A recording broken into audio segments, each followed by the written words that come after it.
بنا دیا، لیکن جب چوروں کے ہاتھ میں وہ کراچی آیا تو اس نے کراچی کو تباہ کر دیا۔ حالت ہے جو عام آدمی ہے وہ مہنگائی سے بہت پریشان ہے، مہنگائی جو ہے ایک حد تک پہنچ گئی ہے۔ کیا ریاست مدینہ ایسی ہوتی ہے؟ کو ووٹ دیتے ہیں، کبھی آپ مسلم لیگ کو ووٹ دیتے ہیں، کبھی کاف لوگ کی دیتے ہیں، کبھی پی ٹی آئی کو دیتے ہیں، تو یہ ایک ہی لوگ ہیں، ان میں کوئی فرق نہیں ہے۔ یہ میں کہتا ہوں کہ گدا وہی ہے، اس کے اوپر جو تھڑا ہوتا ہے وہ چینج کر کے آتے ہیں۔ السلام علیکم ناظرین، میں ہوں امن مشتبہ ہزارہ ڈویژن نیوز کے ساتھ۔ عبدالرزاق عباسی صاحب ہمارے ساتھ موجود ہے۔ آج ہم ان سے جاننے کی کوشش کریں گے کہ بالخصوص جو ڈسٹرکٹ ایبٹ آباد میں جو محرومیاں ہیں اور آج تک جو یہ نظام بدل نہیں سکا، ہم ان سے بات کریں گے جو ہزارہ ڈویژن میں ٹورزم کے لحاظ سے اور اوورآل جو بھی ہمیں فیس کرنا پڑ رہا ہے، ہم ان کی رہنمائی حاصل کریں گے۔ سب سے پہلے تو باسی صاحب آپ کا بہت شکریہ، آپ نے ہمیں ٹائم دیا۔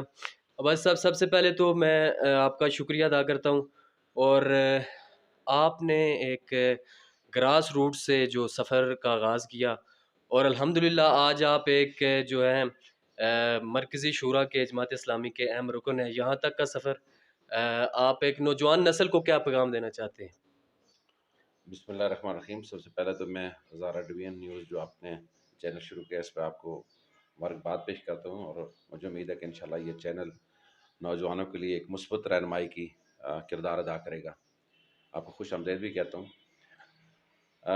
آپ نے بڑا اچھا سوال کیا کہ میں نے اپنی زمانہ طالب علمی سے ہی اسلامی جمعیت طلبہ سے میرا تعلق تھا، جو جماعت اسلامی کے ایک برادر تنظیم ہے جو طلبہ کی ویلفیئر کرتی ہے، طلبہ کی جو ہے نا ایک اسلامی نظریے کے مطابق اس کی تربیت کرتی ہے۔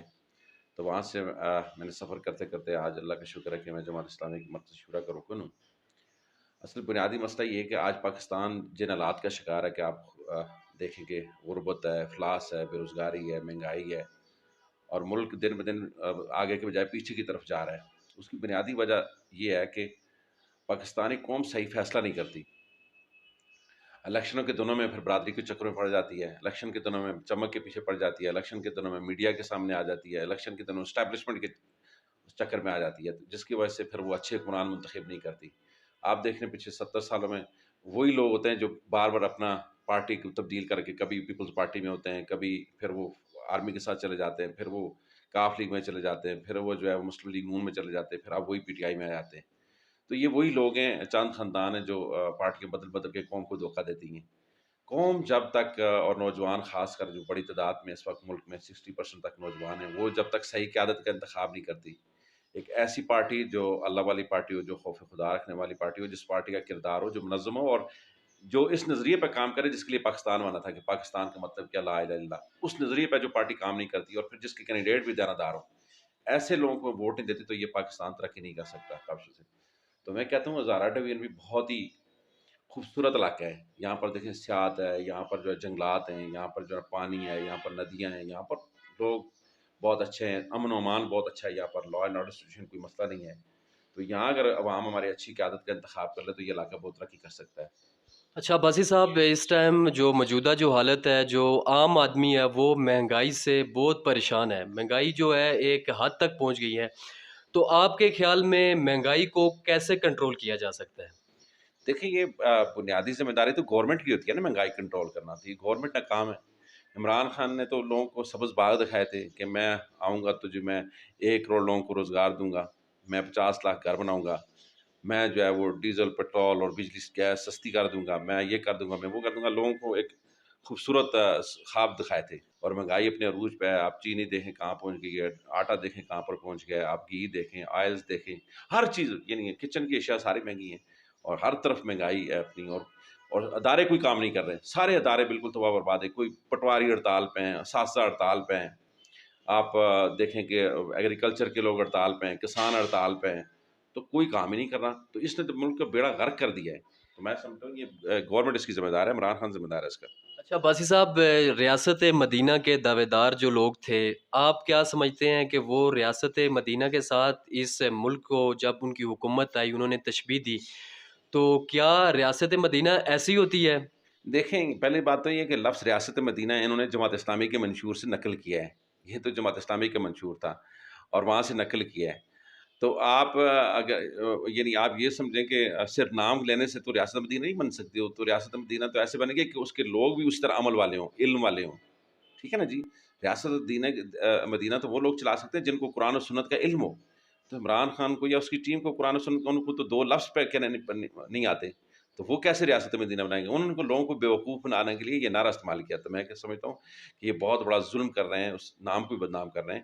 تو یہ تو ریاست ہے، یہ فاشسٹ ریاست. اچھا بس صاحب، جیسے کہ فضا چل رہی ہے آگے جو بلدیات کے الیکشن ہے، آپ کا جو مستقبل کا جو لائحہ عمل ہے، آپ میئر کے لیے آئیں گے یا دوبارہ صوبائی اسمبلی یا قومی جو ہے اسمبلی سے الیکشن لڑیں گے؟ آپ کی جو نیکسٹ پالیسی ہے الیکشن کے حوالے سے، اس سے ذرا عوام کو آگاہی دیں.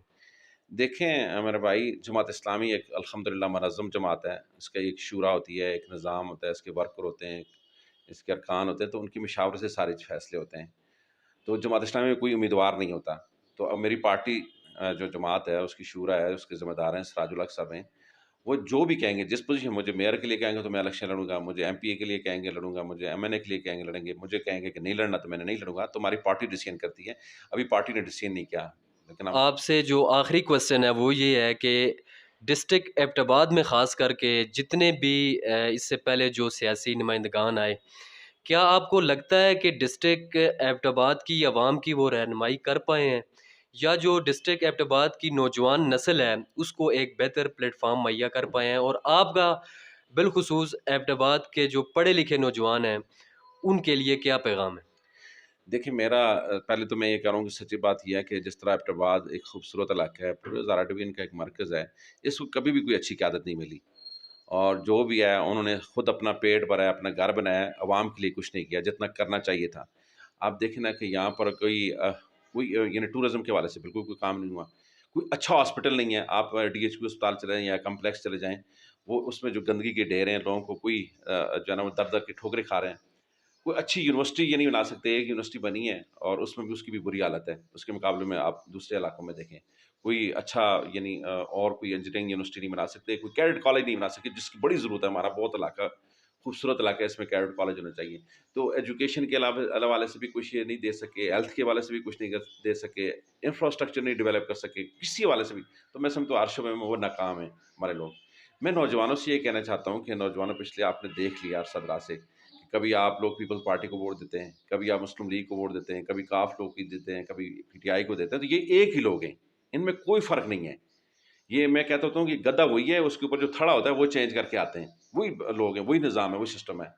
تو جب تک آپ دیانتدار لوگوں کو اور یہ قومیت پرستی سے بالاتر ہو کر، یہ پیسہ اور میڈیا اور اسٹیبلشمنٹ کے چکروں سے باہر آ کر، جب تک صحیح ریئل قیادت کو ووٹ نہیں دیں گے، اور وہ ریئل قیادت الحمدللہ جماعت اسلامی کے پاس ہے، پوری ٹیم ہے، اوپر سے لے کے نیچے تک ہمارے لوگ ہیں، ان کو کوئی انگلی نہیں اٹھا سکتا. دیکھیں پاکستان کی سپریم کورٹ نے یہ کہا کہ پاکستان میں اگر کوئی دیانتدار شخص ہے تو وہ سراج الحق ہے، جماعت اسلامی ہے. تو جماعت اسلامی کے لوگ سینیٹر رہے ہیں، ایم ایل اے رہے ہیں، منسٹر رہے ہیں، ہر عہدوں پہ رہے ہیں. اللہ کا شکر ہے، ان پہ کوئی انگلی نہیں اٹھا سکتا، دیانتدار لوگ ہیں. تو ایسے لوگوں کو ووٹ دیں گے تو آپ خود بھی ترقی کریں گے اور پاکستان بھی ترقی کرے گا. جی ناظرین، یہ تھے عبدالرزاق عباسی صاحب جو کہ ہماری رہنمائی کر رہے تھے. عباسی صاحب، میں آپ کا ایک مرتبہ پھر جو ہے مشکور ہوں کہ آپ نے اپنی مصروف ترین ٹائم میں سے ہمارے چینل کے لیے وقت نکالا اور ہماری رہنمائی کی. ناظرین، انشاءاللہ اپنے اگلے مہمان کے ساتھ ملیں گے، تب تک کے لیے اللہ حافظ.